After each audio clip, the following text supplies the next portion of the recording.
you never know like where you're planting a seed and where it's going to go and who it's going to inspire and what's going to happen next. All I can tell you is like just put your head in the right like direction and do your best, and the rest will come. I mean, sometimes, but in this case it did.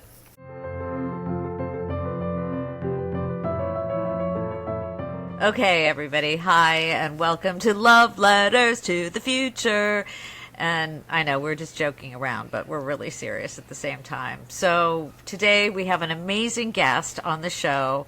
And just to kind of bring you all in case this is the first time you've been here, we're talking about these old myths or stories that for the last few hundred years, we as a society have been telling ourselves about, like, this is the way we are.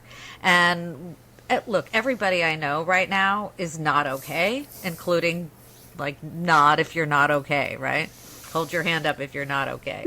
So what we're doing with this podcast is to create different stories, whether they impact the people who are listening to it now or impact future generations. That's why we're calling it Love Letters to the Future, because we're sending it out to create the future that we want, whether we live in it or somebody else lives in it in the future. And for some of the guests, it's been a little bit of a challenge to figure out, like, how does their story or their work fit into this theme of, like, creating the future that we want. And for the guest that we have today, Sheila Moravati. How do you pronounce your last name? Moravati. You had Moravati. It right I did it right the first time. So Sheila, one of the many brilliant things about you, Sheila, is that your work fits. It's all about us, right? It's all about this podcast. Your work is very conveniently fits right into this podcast, because with Sheila's work, she has kind of two things that I want to highlight. One is the book Imperfect Environmentalist: How to Reduce Waste and Create Change for a Better Planet. And the other piece of work we're going to highlight today is Sheila's nonprofit called Habits of Waste. And what she does is take these patterns, these habits, and it's not just about the individual, but it's about like the cultural systemic habits that our society has, and how do we kind of change that and make it better and have solutions and impact people. So thank you so much for being here. I'm really happy to have you. You're going to be a great guest. I know it already. And audience, you're going to love her. Thank you guys so much for including me. I'm so excited about your podcast and what you guys are going to do. I think Love Letters to the Future is going to be a very, very helpful place for people to have something to finally do. And so I'm excited to be a part of it today. Thank you again. Thank you. So do you want to just start like you do? Again, I'm going to hold up the book. So this book came out recently, like last 2024, right? It just came out. Yeah, it just came out. Earth Day. Oh, yeah, Earth Day. So sad. I don't know.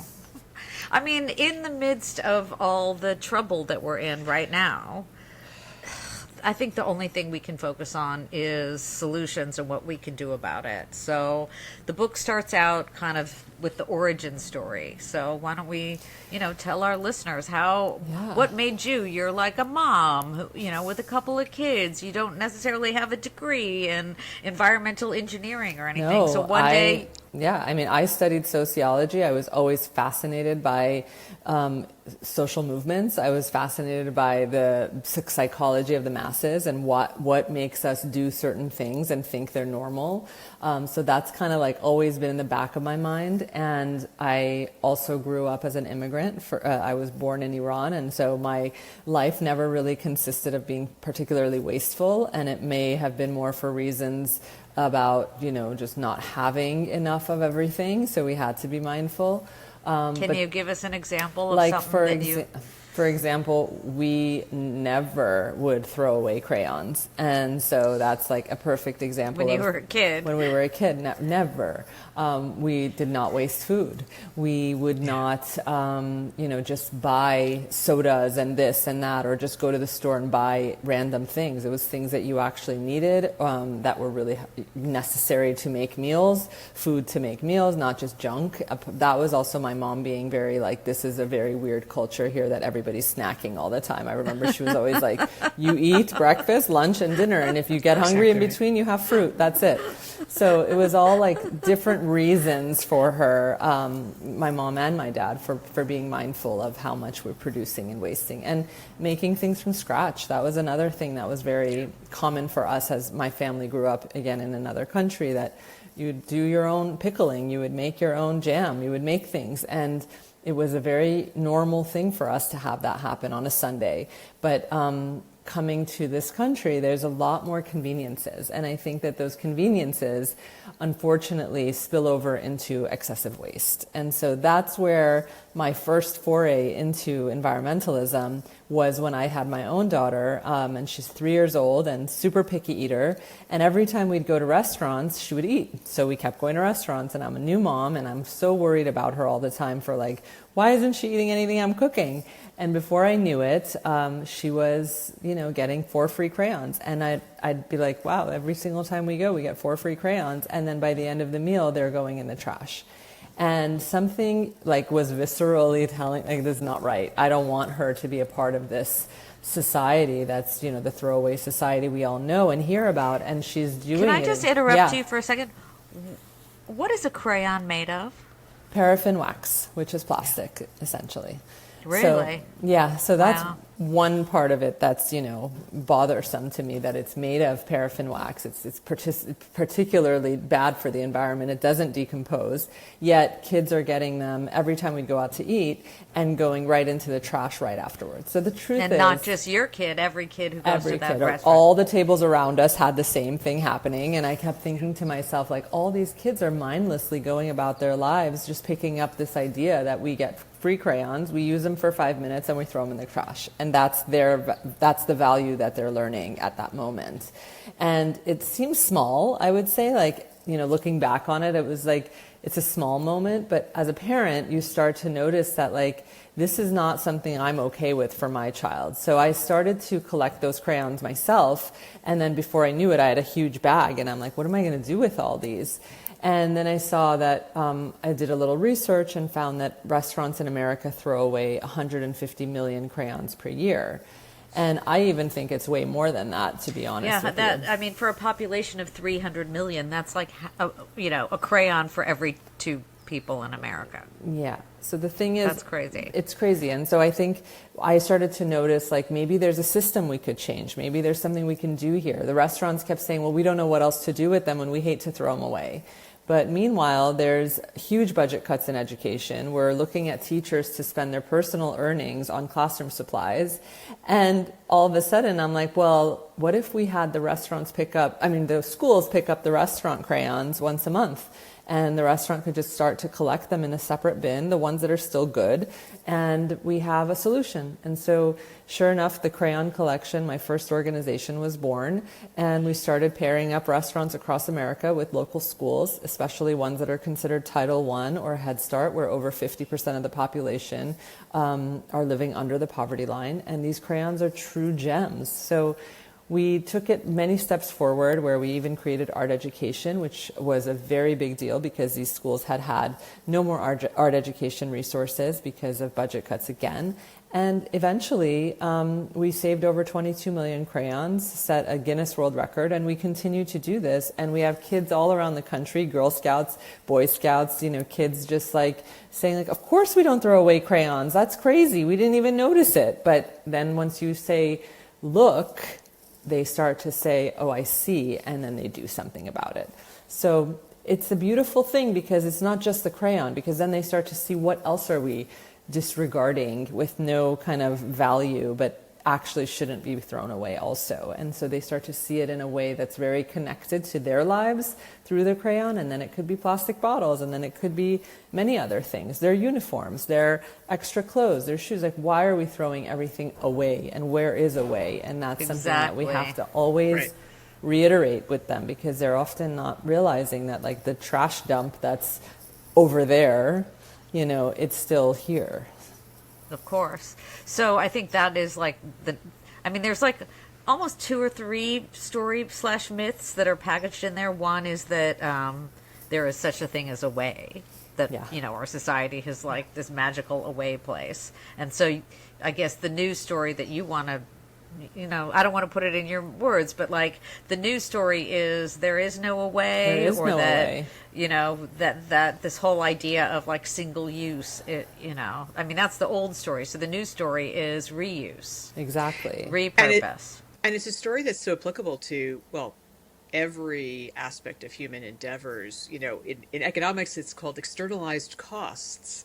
So the things that accompany dumping pollution or making the taxpayer pay the salaries for their employees, whatever those things are, where people mindlessly think, well, yeah, everything has it away, or I don't have to think about it, or it'll be someone else's responsibility. Somebody else's problem. Somebody else's problem, and in a very tangible, easy to understand way, you've created this marvelous example that what I love best is that it's children get it. Like, Yeah. this is a thing that we need to teach a younger generation. It's very hard to teach much older people that this culture of convenience is killing them and killing all of us. It's very hard because then they start taking things personally.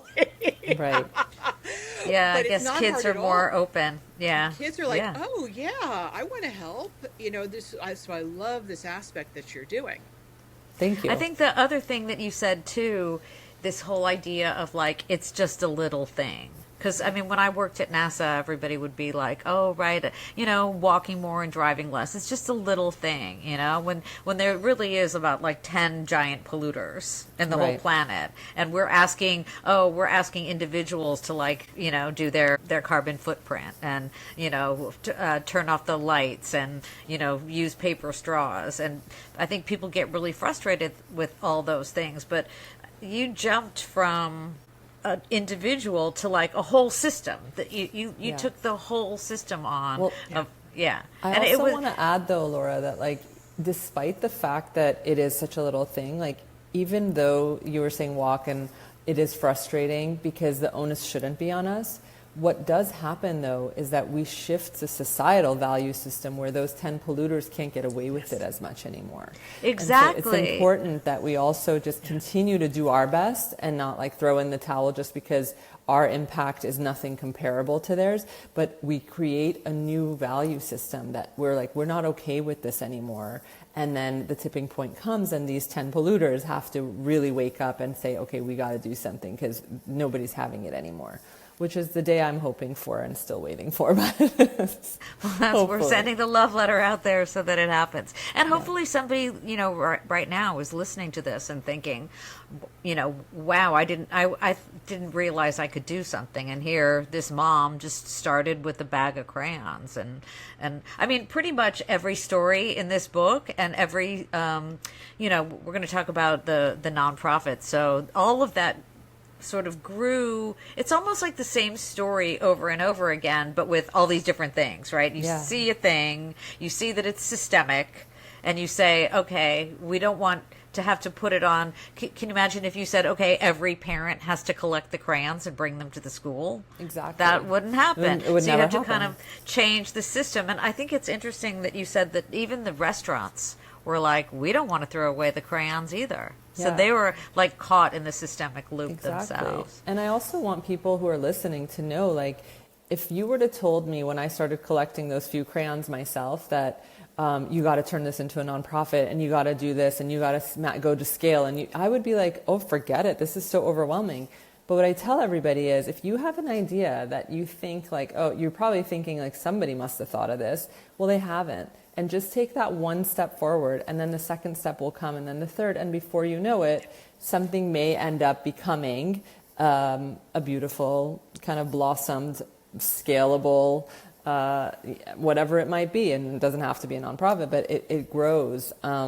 And I think that's really what's important as well, because I don't want to overwhelm people by this concept. I want them to know, just take that first step. And if that means talking to the rest, for me, it was talking to the restaurant manager, like, hey, what's the story here? You know, would you be willing to collect that? Would you be willing to collect these? And then talking to the school nearby and saying, hey, would you be willing to pick up those crayons? And they're like, yes, we need those so badly. And then you start to put it all together. So interesting. Step You're by the step. hooker upper. So when we met, did you want to say something, PJ? Well, Sorry. I was curious because, you know, your work is in so many different areas. And was that the very first thing you did? Yes. The crayon work. And then how did you build these other organizations? Because what strikes me as brilliant is how you've created Habits of Waste as an umbrella organization representing so many different initiatives that in many ways are telling the same story. And that's what I think is so crucial and successful about what you're doing. Should we list some of the campaigns that Habits of Waste, just so that the followers know what we're talking about? So why don't you list a couple of them that are, and people, you know, we're going to direct people to the website Habits of Waste. For sure. I guess the first one was spearheading the world's first plastic straw and cutlery ban, and then that led into the Cut Out Cutlery campaign, which is where we met. So I had written an article about plastic pollution recycling myths that would blow your mind, I think. And so Sheila literally reached out to me, and then we became friends. And that was right at the beginning of the Cut Out Cutlery campaign. That's right. So I feel like I know this campaign so well because I kind of wrote so many articles about it. So thank you for doing that, by the way, Laura. It's about that. So it's important. like getting people to learn about what's happening, and people like Laura who were willing to write about it were so helpful to my journey and all the success we've had. And then we have Lights, Camera, Plastic, where we got all of Hollywood, literally every single studio, to stop showing plastic on TV and in films. To change the norm back to the value system again. And we spread that into Lights, Camera, Plastic Sports Edition. I mean, I could go on and on. We have 10 of these, so it could be a little overwhelming, I would say, to go through one by one. Well, we should list a few. Yeah, we'll list a few for sure. But the Cut Out Cutlery one, to me, it was so kind of low-hanging fruit. So it's talking about all these delivery services. So you order Thai food or pizza or something, and literally with the pizza, you don't even need cutlery. And it comes to your door, and there's plastic in there. And so this is, I guess the first thing is noticing that there's a problem. And then... Yeah. I mean, it started in those restaurants. That's the thing. It's I'm in these restaurants, again, with this baby that eats well in restaurants, and I keep seeing her getting all this amazing food and enjoying, and then the drink would come with a straw in it, and then she'd get a refill with another straw, and then the tables next to us would have so many plastic straws, and I kept thinking, did anybody ask for all these? Does everybody need a straw? 40 years ago, people were putting the cup to their lips, and now suddenly nobody has the ability to drink without a plastic straw. And so this started to really grind on my nerves, and I knew I couldn't recycle those. But I realized having an iconic beach community like Malibu in my backyard was going to be really a big, big place to start. So I spearheaded the world's first plastic straw and cutlery ban. And once I did that, I realized I can't do a ban everywhere. But I can work with food delivery applications and see if I can shift, again, the norm that you get plastic cutlery when requested, not automatically. So I realized everybody's annoyed by the plastic cutlery they're getting when they order in. Everybody feels bad about this junk drawer of they've collected this mountain of the plastic junk utensils. drawer. Oh my God. And having studied plastic pollution myself, the reason that I think we need to tell people this, the reason that the plastic cutlery is not recyclable, and I've been to my local recycle center where you see the conveyor belts and you see actually how the recycling goes down. Pieces that are small like that, the cutlery, they're too small, and so they actually end up in the landfill. So the only kind of plastic that's recycled is actually larger. So that none of that plastic cutlery, if you throw it in your recycle bin, it's going to end up in the trash. So the best thing to do is to not get it in the first place. The idea that 40 billion pieces of plastic cutlery are produced in the U.S. to be used once and thrown away is just 40 billion 40 just in billion. the U.S. Yes. I was looking at some statistics about beach cleanups and the beach counts of what people are picking up. They do like these beach cleanups for Earth Day and other days. And supposedly cigarette butts is number one, but cutlery is the number two discarded item that winds up in the ocean. Yeah, that's so And bad. I can't remember, it's like 100 million plastic spoons, knives, and forks are pulled out of the ocean every year by beach cleanups. But yeah, how many are not pulled out of the ocean? They're very light, they blow away. Yeah, and the truth is, like, most of the time, if we're getting food to go, we're eating at home or in our office, and psychology studies prove that people prefer eating with heavier cutlery anyway. So unless you're going on a picnic or something else, most of the time you really don't need plastic cutlery. So that cutout And cutlery you definitely don't need a spoon, a fork, and a knife. Right, those Like packets. usually, yeah, exactly. You don't need all that. You don't need all of it. It's just in a cellophane wrapper. Exactly. Yeah, it's just the worst. It is the worst. But I think that the Cut Out Cutlery campaign ended up doing some really big things about default settings around the globe, like not just for the plastic cutlery. So this was like a sociology kind of like beautiful sociology environmentalist moment kind of convergence. And I feel very proud of that campaign because like now you go to places and they don't just automatically give you things. It could be, you know, one time I got upgraded, sat in first class. They didn't give me the pouch. And I'm like, where's the pouch? And they're like, we don't give those out unless you ask for it anymore. And I was like, wow. And Yay. it's very much cost savings for the companies too.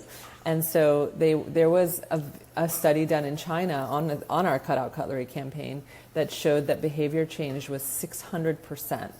That's how much of a difference there was in how many people ordered or requested cutlery or not with food delivery 600% less. So what happened is, or now, so what was your Uber Eats or DoorDash? What The was first the first one one we got was Uber Eats. So normally if you order on Uber Eats, the default is to bring the cutlery in the package to your house. Now, the only way to get cutlery is you've got to check a box. Yes. So the default is no cutlery. Yes. So Uber Eats was the first, and then Then right after that was Postmates. And then we had to work very, very hard to get DoorDash and Grubhub. But finally they came on board and it took a lot of energy. Like to get those last two, we had, I think, a coalition of about 100 organizations helping us. And it was about sending email after email. And we have this platform on our website where you can go in and click once and it sends to all the people that we're trying to convince to do whatever it is we're trying to do. And in this instance, it was all the food delivery applications. We took the evidence from Uber Eats and the numbers that they showed us because I think in a year they had saved over 175 million packs of plastic cutlery from entering the waste stream. And we showed that that was a $3 million savings in restaurants' bottom line. So we took that to Sacramento, and so we were able to change the laws here in California so that no matter what restaurant you go to, you must request plastic cutlery in order to receive it.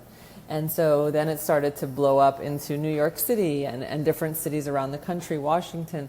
And now I think it's in over 150 cities nationwide where plastic cutlery is only upon request. So you start somewhere and then it starts to snowball and the ripple effect takes change. And now people know. And I can't tell you how many phone calls I've gotten with people calling me, I'm in my car, I'm trying to eat my lunch, and I don't have a fork. Like, and it's your fault. And they call me, and I'm like, do you know about BYO? That's what you got to have, is BYO. Yeah, exactly. BYO. Bring your own. So Yeah, anyway. well, we all have like our metal forks and spoons in Yes. little cases. You can get wooden ones as well. Yes. They're way nicer than plastic. you- I mean, there's been many studies. If you eat and drink out of plastic, you're eating and drinking little pieces of plastic every time you sure. swallow. Absolutely. So it's not good. No, you know? it's not. And I think it's one of those things where people are getting more and more concerned about microplastics. And I think that it's because it affects them directly. And so there is this really big difference when people start to notice, like, this is going to affect my body, my health, and I'm going to stop it, versus like the oceans. So if you look at language, this is a little bit more kind of, if you think about it, we say the earth, the ocean. My we don't earth. say my earth, my body. It's a very different connection. And I think that that's another element as to where the inaction lies. And so the microplastics, I think, are getting people more motivated to stop using plastic bottles or whatever other items that are plastic in their lives, because it is my body that's going to get affected. But the ocean is very different and separate. So just a little something that I think about. The ocean is over there. We're going to have to start calling it My Ocean from now on. Yeah, My Ocean, My Earth. I think that, that would be a great campaign. Yeah, I think you're right. I like that one. That's a good one, too. This segues into the, what are you calling it? Drink naked? What is it? There's Rethink Tap. Okay, if that's Rethink what you're thinking Tap. about. Yeah. I think I'm confusing two.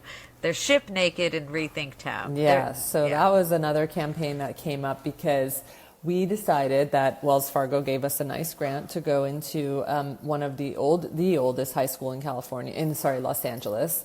And we were able to teach the kids for 4 weeks about environment and the ocean. And we were going to actually take them in a bus to see the ocean, because even though they live maybe a few miles down the road, many of them had never even come down to see it. So it is a very bizarre feeling to sit there and talk about how precious the ocean is when you've never even seen it and you live right down the street. So part of the effort was that we were going to educate them about the effort of making sure we don't use as much plastic and why it's important, and take them down there, talk about microplastics, and then also just like provide them with refillable water bottles so that they have another option rather than depending on purchasing. And so as soon as we came in with this great idea, the administration said, well, where are they going to fill their water bottles? And I said, well, at the water fountains, of course. And that was very naive of me, because I very quickly saw those and I thought, oh my God, these water fountains are wrapped in black plastic garbage bags. The ones that are open, the kids were told to let them run for 30 to 60 seconds so that the lead would run out. And I thought, well, that's not going to work. So I thought, well, let's use this 4 weeks to raise money and replace their water fountains with refillable, like, hydration stations. And so the school was like on board and willing to help us, willing to work with us.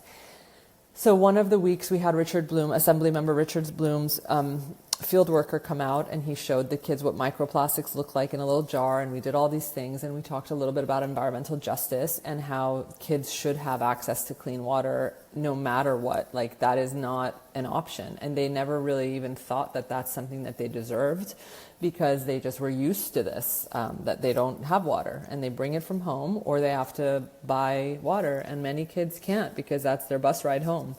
So they were drinking milk all day because that was free. And so it was a very heartbreaking situation. That's so weird. Milk is free, but water costs money, huh? Yeah, That's apparently wild. the vending machines cost $1.25 for the Dasani water bottles, and those vending machines funded certain programming that the school had. Needless to say, we ended up raising enough money and getting donations and for the water fountains to be replaced. And we were all excited. We were like, okay, we did it. We made it. We got 7 new hydration stations. That's fantastic. And we went to LAUSD and we said, okay, we're going to swap these out. And the company said it should cost a few $100s to be able to take out the old water fountains and put those new ones in. And they're like, whoa, whoa, whoa, whoa, whoa. We can't have any outside people do that. We have to do it. It's a union, it's this, and all this red tape suddenly. And I was like, well, how much is it going to cost? And they said $118,000. And I was like, what? So I still have the invoice. And I was like, that's impossible. Like, we're this small nonprofit. We just worked with these kids. We raised money. We raised awareness. We got this going. And so sure enough, I was like, this is awful. And I felt so bad to not be able to do what I had said we were going to do. And this is one school. I This mean, is think one about school. how many other schools like that there is in this city, in this state, where you're listening, in your town. Like, how many kids don't have access to water during the school day across this country? Luckily, BuzzFeed was a part of our journey. And they documented everything, and they put a video together. And this video is still out there, and it's on our website. You should see it. We'll link to it, yeah. Yeah, the video is mind-blowing, and people were, shocked. So sure enough, cut to about a year later, there's a new effort to bring clean drinking water to schools across California and specifically LA. So we spoke, we had our video shown, doctors, every angle you could think of, there was like a ton of effort to try to get clean water fountains for the schools. And luckily it passed, and a $238 million investment was made in the state of California, that if a school so much as changes a tile, they remodel, rebuild anything, even if they change one tile, they have to have one drinking fountain, like hydration station, for every 350 kids. That's like the bare minimum. And then it got even better because there was another $40 million invested by LAUSD to clear out all the lead in the water. So while we weren't able to do the job we had thought we were going to do for that one school, I think having permissions from, the comms department at LAUSD to bring BuzzFeed in and showcase what was really happening was a tremendous help. And of course, guess who was the assembly member who led the way for this? It was Assemblymember Richard Bloom, whose field worker was a part of our campaign. So you never know like where you're planting a seed and where it's going to go and who it's going to inspire and what's going to happen next. All I can tell you is like just put your head in the right like direction and do your best, and the rest will come. I mean, sometimes, but in this case it did. When we were doing this, we saw that there was some wealthier neighborhoods that did have hydration stations, because there were people that were part of the PTA that said, no, our kids need this, and they made it happen.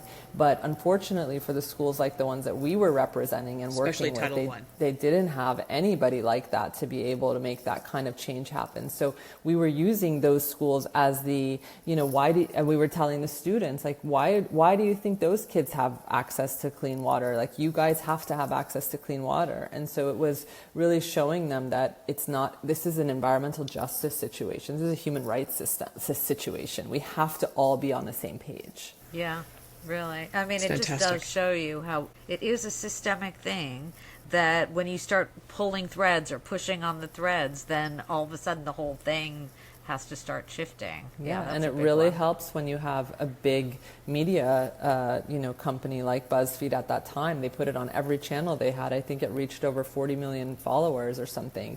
So Well, you knew of a really interesting story too, so it's Yeah. like Right, all exactly. the pieces kind of fit together. Yeah. And I just want to bring up too, as far as we're talking about hydration stations, it wasn't that long ago that like now they're everywhere. They're every convention center you go to, all the airports have them, Yes. and people don't want to have to buy water when they're out. So like Exactly. most people now I know carry a empty water bottle to the airport and fill it up inside, and especially when they're like charging $10 for a bottle or something crazy like that anyway. So it's really nice to see the effort happening for that too. I love that. Yeah, culturally, it is a big shift for Yes. people to carry their own water bottles. So that's the drink tap. We called it Rethink Tap. And Rethink Tap. That was LA Green Teen, the one that we were talking about. That was the effort, was like to be a green teen. And so the goal is, and still is, that other teenagers around the country will kind of come in and participate with us about like Chicago Green Teen, or addressing problems like that one in their own cities. And so that's, available to all students who want to participate. But the idea of Rethink Tap was essentially people have been kind of fooled, I would say, to think that tap water is worse than bottled water. That's so true. Yes. That's so true. People think that they're doing something with the water inside the bottle that somehow... Yes. It's just tap water inside of a plastic bottle. You know that. Much. Yeah. Pretty much. And so what we did was we said Rethink Tap, and provided our visitors, website visitors, with all the information they would need. By you enter your zip code and you get your water report, and showing everyone that like the EPA is more stringent than the FDA. Or did I have it backwards, Laura? What you're talking about is the standards. The standards The federal are- standards for clean water are higher Yes. for tap water than they Thank are you. for bottled water. Yes, and interestingly enough, in my book, the backstory of how this whole water bottle craze started is fascinating, and it really started with the catwalk in New York Fashion Week, where they had the models carrying Evian bottles that were plastic, and everyone was like up in arms, like, what is this? Who is walking around carrying their water in a plastic bottle? Like that was unheard of to people. When was this? What year? This was in the early 80s. water shipped from France, nonetheless. Yes, Yeah, water yes, shipped of from course, France. and it has a fancy French Exactly. name. Yeah. And so sure enough, everyone was like, oh my God, if I want to look like one of these models, do I have to do that? And before you know it, you've got these amazing, gorgeous people trying to get to, like clamoring to get the plastic water bottles because they want to look like those models. And I actually remember one of the kids at school, she was beautiful, perfect skin. She always had these little Evian bottles. And I was like, how cool is she? I was like, you get your own water like that? It's so fascinating. And it is really to see the backstory and then the marketing muscle that these companies have to spend billions of dollars convincing us of this water being better than the tap water that we have is it's sad because some cities that I work with, they're like still with the little postcard and the water drop, you know, like tap water is okay, and trying to compete with like this mega marketing machine. Sure, Coca-Cola, Nestle. I Yeah. mean, it's so, Well, and Nestle being a perfect example where you have companies, it's not just enough that they want to basically sell our water back to us. It's that they want to control the water supplies of the planet. And so again, you know, I'm the person who keeps on looking at like, where does this fit in this giant picture? And our biggest issue is the commodification of things that we really think should be human rights. You know, we should be able to have water. yes. Every I person agree. needs water to survive. And once somebody controls all the water, that's a massive problem because they get to decide who lives and who dies. Doesn't that sound like some of the things that we're dealing with right now? Yeah, and they get to make money off of it also. Well, I feel something like that that's, they shouldn't be able to. that's a huge issue right now is just the commodification of all of our natural resources. Correct. And just figuring out a price tag for our planet, essentially, like how to the highest bidder. For sure. Well, let's talk about. You were talking about the branding, the product placement. That and I, you know, when we were little kids, they used to have, you know, cigarette smoking on TV, and now they don't, right, as much.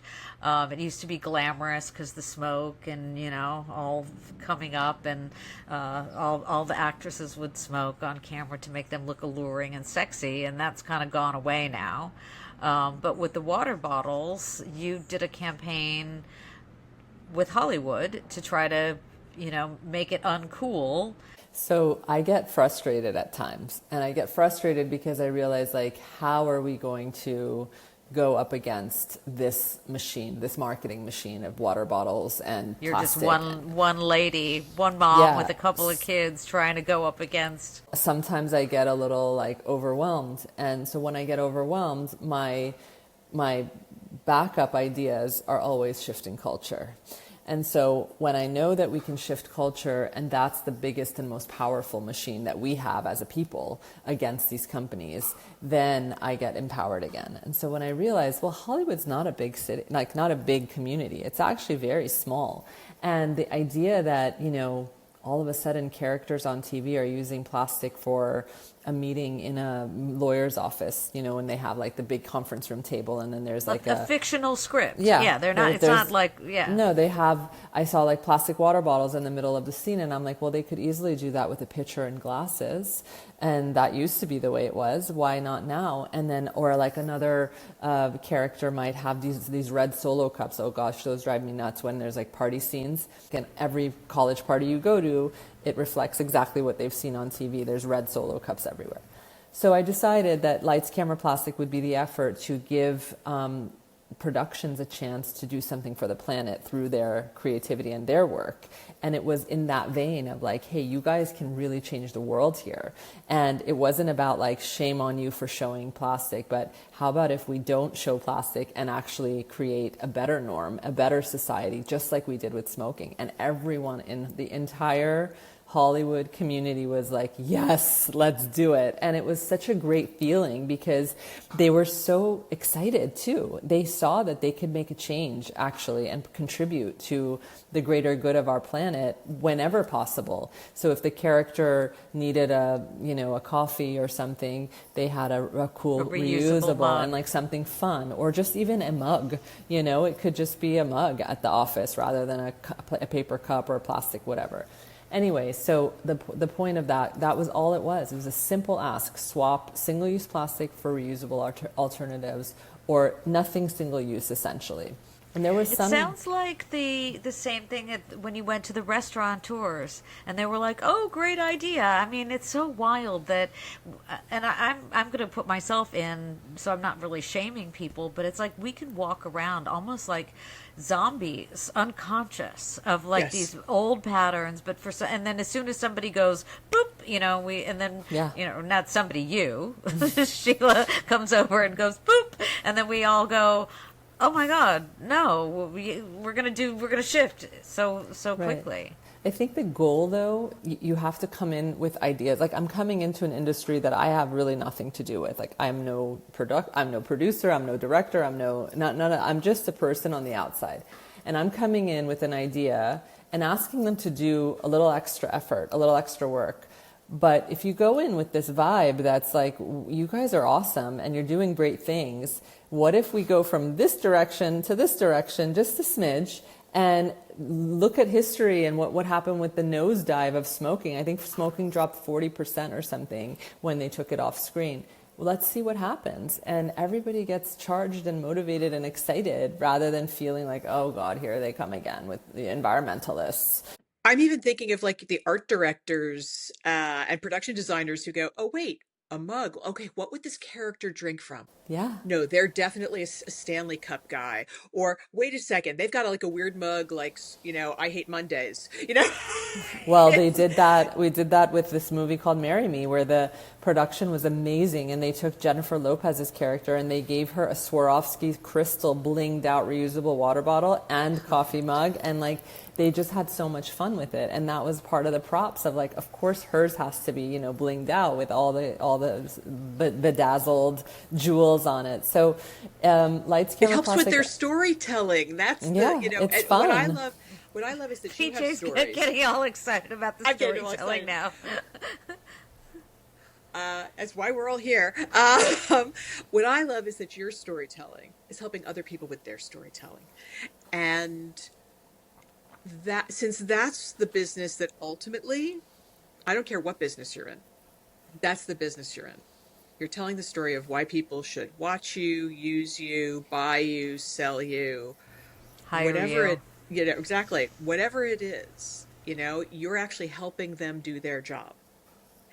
And that's how you get engagement. You do it by making life easier or more interesting for the people who you're asking the big ask from. Yeah. I think one of the issues that we talk about a lot on this show and in terms of this idea that the new mythos is that people want to ultimately do the right thing as long as it helps them too. And by you personalizing your stories, how it's about the me and not the, my as opposed to the, and the issues of, wow, I get to like tell better stories and sell better product because I did something that like we never even dawned on us to do. Right. And then the actress gets to take home the blinged out Swarovski. Yeah, Mug. it's great. It's great. That's It's true. just keep it in the positive, keep it light, simple. Like, what's the ask? Give me one thing to do that I can actually go to work tomorrow and do. And like, don't overcomplicate. Let's just keep it simple. The simple thing sometimes is huge. It's not as small as you think. Especially when you're going into a completely different, like this is a different, they're working to create a show. They're not in our head. Like I do this day in and day out. So imagine I can just give them one small thing to do that's going to impact, 6 billion people are watching TV. 4 billion watch just soccer alone. So that's why we went into the sports. But 6 billion people are watching film and TV. So they're getting affected and ingesting this even without realizing it. That like, hey, I don't need to have, throwaway whatever anymore. It's like subliminal messages. So anyway, but yes, thank you. Thank you for that. That's very much what I'm trying to do. What do you see the commonality of the habits of waste organizations? Because you really are this wonderful umbrella of these. What I'm seeing is in essence the same kind of story. What do you see that story apply to all of these different organizations? So these are all campaigns within the organization. So the organization is Habits of Waste, and we have all these different campaign ideas so that we can use public pressure to then make the shift happen within whatever industry or corporate entity that we're trying to shift. So even with Lights, Camera, Plastic, we had thousands of emails go to the studios saying, hey, can you guys stop showing plastic and do reusables? Lights, Camera, Plastic is awesome. We even created a petition for actors within the industry to say, we don't want to be an advertisement of plastic anymore. So we have like Mark Ruffalo, Billie Eilish, Phineas, like you name it, Christian Slater, Ethan Hawke, all these people sign on. And so my point is, the commonality is I get an idea, it's a thorn in my side until I do something about it. I use the same system, this whole platform of getting public pressure, and then also simultaneously speaking to the decision makers within that industry or within that corporation and showing them, hey, this is what the people want. It's no skin off your back or very little. You might even actually save money on your bottom line. And by the way, last thing, you're also helping the planet. And so I lead with all those other things first, and then the planet is like sort of the last thing, because that's maybe not at the top of the mind of most of these folks that I might be. And they don't mean harm. They're just working in a very different industry. So it is a formula, PJ, and I think you've noticed it already, but it really is a formula, and I really stick by it. And that's why I wrote this book, because you don't need to have a nonprofit or something like this to do what I've done. You can do it in your neighborhood, in your school, in your work, in your community, and use the same formula. Go in with the solution and positive and keep it simple. And the idea of being an imperfect environmentalist, that people like beat themselves up if there's a whole thing like 8 meals, I think, where you're talking about you don't have to be a complete vegan where you've never eaten meat for the rest of your life. What about if we just eat vegetable food a little bit more, and there's the suggestions for that. This whole idea of just being, I don't know, you talk about the whole idea of being imperfect, but... So, yeah, I mean, here's the thing. The Imperfect Environmentalist really kind of was rooted in 8 meals. And 8 meals was born because I really kept on failing as a vegan. And I kept saying, I shouldn't feel, if I feel like a failure trying to go vegan all the time, I can only imagine what the rest of the population feels, because really only 3% of the population is vegan. And so that is a very small number. Can we talk about why eating animal protein is such a damage for a moment, just in case people don't know? Yeah, so the single most important thing individuals can do to protect our planet is to eat a more plant-forward diet.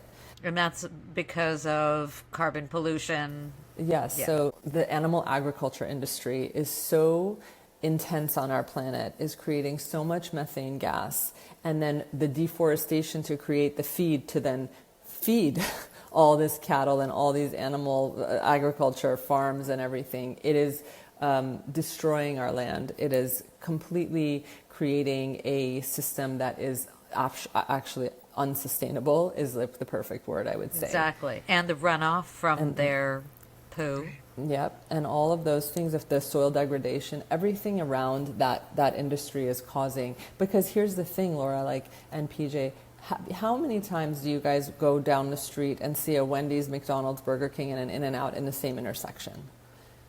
Never. I don't go to those places. They're all over the place. I know they are. I'm sure they are. Drive on a freeway anywhere in this country and come off, and you're not going to have just those 4. You'll have 6 more too.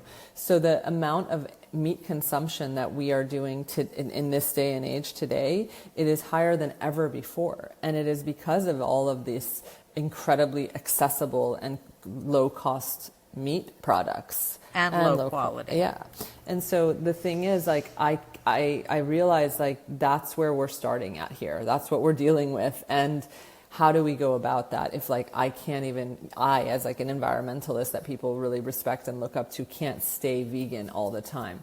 So I found a study by the University of Michigan that stated that if Western cultures were to eat 40% less animal products, we create enough of a carbon offset to combat climate change, period. And I read this and I was like, well, that's incredible. And the math is there, the science is there, it's a published study, it's linked on our site. You guys might want to take a look at it, it's on our website too. I would say that was a real aha moment that I said, okay, what's 40% of the 21 meals we on average eat per week, 7 days a week, 3 meals a day, and it comes down to 8 meals. Can we eat 8 plant-based meals a week? That's 40%. And so I realized, like, people were saying, so like, where do I go? And I'm like, well, what do you mean, where do I go? I was like, just eat 8 plant-based meals. And they're like, but where do I go? And I kept getting that question. But people don't cook. No, I just didn't understand what that really meant. So then we started to build an app to help people track their 8 meals and to find recipes. And so we pulled recipes from all the best chefs that you could think of, from Jamie Oliver to Giada De Laurentiis to, Barefoot Contessa even, that had plant-based options. Some of them weren't even really like focused on being plant-based, but we found those ones that were really delicious and put them all together in an app that's free. And then you can track your progress, and it counts your carbon offset and it counts your meals per week. And so that's where you can go, essentially, is this free app that we developed. That's so interesting. And I'll just say personally, the more frequently I eat plant-based, the more it's like I do eat animal protein, but it's more rare. It's maybe like once or twice a week I'll have animal protein. It won't be the main dish. It'll be like the side dish, because you end up, at least in my case, really enjoying plant-based meals. Vegetables taste really good. Yeah, and the ones that we put on our app don't include any of the fake meat alternatives. We use whole foods plant-based. So like for things with chickpeas and lentils, and I love Indian food, for example. Like that's my favorite plate. Like, to me, take me out to a vegan Indian dinner and I'm the happiest person on the planet. Yeah. Like that is delicious to me. Like there's nothing missing. I am not like dreaming of anything other than what's in front of me at that point. And to be honest, that sounds really good for tonight's dinner. Are you hungry now? Yeah, I'm like, oh my God, it is dinner time. So I am really hungry. Yeah. So that started the Imperfect Environmentalist, because you realize you don't have to be a perfect vegan to really make a difference. You just have to add more plant-based meals into your diet and enjoy them. Yeah. And then that moved into like, well, what if we're imperfect? What if we still have a car, but maybe we drive a little bit less, or carpool more often, or there's lots of different ways. And then suddenly the world is your oyster of like things that people felt like, well, I'm not that. You don't have to be that, like whatever your title is that you're looking for. I'm not vegan, for example, was the thing. I eat partially plant-based. I'm doing my best. And that is better than someone saying, well, forget it, I'm just not going to try. Of course, because guilt will stop you. If you feel like, oh my God, there's no way I can do this, why bother? You throw in the towel. So that kind of alleviates the guilt as soon as you claim that you don't have to be perfect. I want to help society stop with the canceling of people. Like when you constantly nagging and saying like, well, you said you were going to be blah, blah, blah, and you're not, that's not helpful at all. Like I just did a post, I was telling Laura this the other day, I just did a post on my Instagram handle because I was so happy. I saw Bethany Frankel, who was like total influencer, glamour girl, tells it like it is. And she's telling everybody, guys, stop buying coffee out. Don't waste your money. Don't, hurt the environment. There's so much unnecessary trash. Like, be your own barista. It's fun. You can make it at home and stop wasting, making so much trash and wasting your money. Well, I was like, there's an imperfect environmentalist right there. And she's telling her millions of followers this. Well, someone comments on mine that, well, the next day she posted that she went to Starbucks. So what do you think about that? And I was like, well, can't Starbucks be a sometimes thing? Like once in a while, right. And then enjoy your homemade coffees the other times. Exactly. It was like, let's take away that like right to pick on other people and say like, well, what about these whataboutisms? I just, it's exactly very hard for me.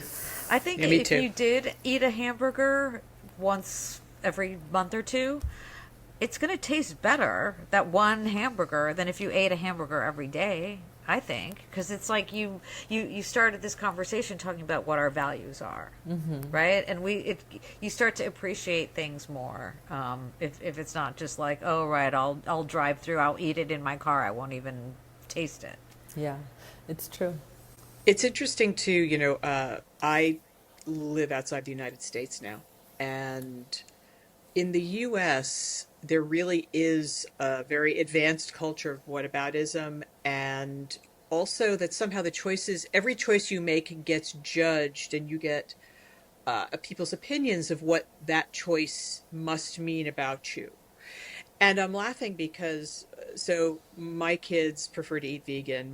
My son is almost always vegan, and they were blown away coming to New Zealand, which is an agricultural powerhouse. We have 5.5 million people. We feed something like 40 or 60 million around the Wow. world based on what gets produced here. And a lot of it is animal products. But what they were stunned by was there are vegan restaurants everywhere. Every restaurant has many vegan options. No one makes a big deal about it. It's not a political issue as much as Right. I see It let's is say, a North political America. issue here. But I would say that, at restaurants, there's way more vegetarian and vegan options here than there were when we were little Oh, kids, for example. absolutely. Every No restaurant question. has Yeah. has that now. I So will say I- one interesting thing for you guys to know, especially if any restaurant owners are listening. The chances of people ordering plant-based meals are much higher if they're mixed into the regular menu items versus having a separate section that's like, this is our vegan section highlighted. Oh, that's super So, interesting. Yeah. like you were so- saying, PJ, it's not a big deal. Like, it's just folded into it, and it's just mentioned, like, it's just a plant-based meal, and that's all there is to it. It's just, that's what it is. I think it's a very important piece of the behavior shift that we need in restaurants in America, to just throw them in there as part of the mix. And if someone needs support or help from the waiter saying, like, do you have, what's plant-based? Okay, there it is. But someone who may not even be plant-based might be like, that sounds delicious, I'm going to order it. Versus when it's in that pocket and that badge of, like, this is the vegan section, and I'm not that. So I have kind of two questions. One, I think we talked a lot about plastic, and it started out with the plastic crayons, and then morphed into the plastic cutlery and straws, and then morphed into the plastic water bottles. The 8 meals is more about climate change. Yeah. So are there other beyond plastic campaigns that you're thinking about? That's one question, and then my other question is what is the next thing? Well, the thing that I'm working on right now is the newest campaign we have is called Clean Beauty for All. And the reason for that one is that, why is it that in the European Union, there's so many toxins banned from beauty products that this country permits? And I just think to myself, like, we need to have more stringent rules. And so I think that if we could, what the ask is in this campaign is for us to be aligned with what the EU permits. And so many of those corporations are selling to both the EU and the United States, and it's just cheaper to make it the way they do here and fill our bodies up with toxins. And our largest organ is our skin. So if we're going to be putting those toxins on our body, it feels very, it just feels like there's a better way, and it's right there at our fingertips. So why not, ask for it? Sure. Now, I wonder, why are you limiting just skin? Because certainly, like, I don't know, supposedly the wheat in Europe and some of the food additives are, banned over there but allowed over here. So yeah. Honestly, I haven't gone to that yet, because I tackle, like, the ideas that come to me one at a time. And so this one was like, well, if they're banned there and we already know that they're bad, why not just, like, shift over here? So it's just a simple, once again, like, it's very simple ask, and then in the meantime, providing more clean beauty products in our, CVS, Walgreens, Target. Like, where are those products? Because we can't expect people to go do a massive search online every time they want to buy a product that's clean. We need to provide them with, like, okay, this is your clean beauty section. Pick from here if you want something that's clean. And I just think there's, like, lack of transparency, and we really can't expect people that are rushing around trying to, like, make their life happen and get through the day BPAs and all the things to like read every single ingredient and know what's okay and what's not. Like we have to be able to lean on our higher powers, if you will, to protect us. And in that case, I think that that's one of the areas where the United States could do better and align a little bit more closely to the EU's standards. So that's you would the campaign push, we're is starting that now. a push for legislation mostly? Eventually it's going to probably be that, just like we did with Cut Out Cutlery and all the others. But for now, we need to like raise enough awareness and putting pressure on even CVS, Walgreens, all those companies to provide more access to clean beauty so that we don't depend on, highly toxic products. Like it started with the restaurateurs and Yes. the filmmakers. Then you want to kind of start with the Yes. CVSs and the Walgreens. Yeah, let's start that's somewhere. Interesting. And That's we'll the place see. to start. Sometimes, we shift and then we have to just take the first step. So this is brand new, barely even just like taken off yet. And I feel like people, again, like back to my body, like they are not happy about ingesting as much toxins as we are doing because they just don't have a choice. So this is one of the campaigns that we're working on now. And really, when you ask about what's next, I think what's next is I really hope that the concept of imperfect environmentalism goes far and wide and starts to become a place where people feel like this is an area that I feel comfortable entering because I don't have to be perfect. There was a study done by Yale talking about how they did like this massive study about people wanted to do something. They just didn't know what to do, and they didn't feel that they had the right, like they didn't feel that they were Of in course. the, Yeah, like, I'm familiar with this study. Yeah, the like Yale I'm Center not for an Climate environmentalist, Communication. so yeah, there you go. So you I got it. can't, yeah. Why should I? So I'm thinking to myself, well, here's a place that people can plug in. If you're not asking them to do it perfectly, just a little bit here and there, wherever you can, and start somewhere and not cancel and not, shame and blame, then maybe there's an opportunity for something a little bit better. So taking the book idea and turning it into a broader campaign, Like a movement. it strips the guilt out. Yeah, because definitely I know when I've spoken about environmental stuff, they're like, oh, it's a bummer, I feel bad, and yeah, you don't want to start with that's a bad story to start by shaming people and then making them feel bad. So yeah, you want to make them feel, you want to uplift people and inspire. I want to be uplifted and inspired. Yeah, I mean, one of my saddest moments is when I go out to lunch with some friends and the waiter brings a drink with the straws and my friends use the straw and they're like, I'm so sorry, Sheila, I'm so sorry I have to use a straw today. And I was like, please don't be sorry. Like, let's like not make this an issue. Let's just enjoy our They lunch. apologize. And let's be honest, there are people who actually do really need straws. I mean, from from a disability issue. So great, use it. I Straws do get a bad rap, don't they? right. It's for everything that we can say. Don't use this, don't use that. There's going to be somebody, and I look at this from sort of the disability rights aspect. Just going to say, but wait, I need that. Great, use it. We're not making them illegal. But there are better ways of handling it on a scale. Like you were saying, there's you're at a restaurant and they bring you a brand new straw every time you get a refill, and there's a straw with the water and the before you know, you have drink. 6 straws for 2 people. It's just excessive. So. Yeah. So what have we not asked that you want to tell people, or what do you wish that people would ask you? I would say just like, what we really need is people to spend 5 minutes either on their phone or on their computer and start participating in the campaigns. Like, your voice matters. You really do have power, and tell a friend afterwards.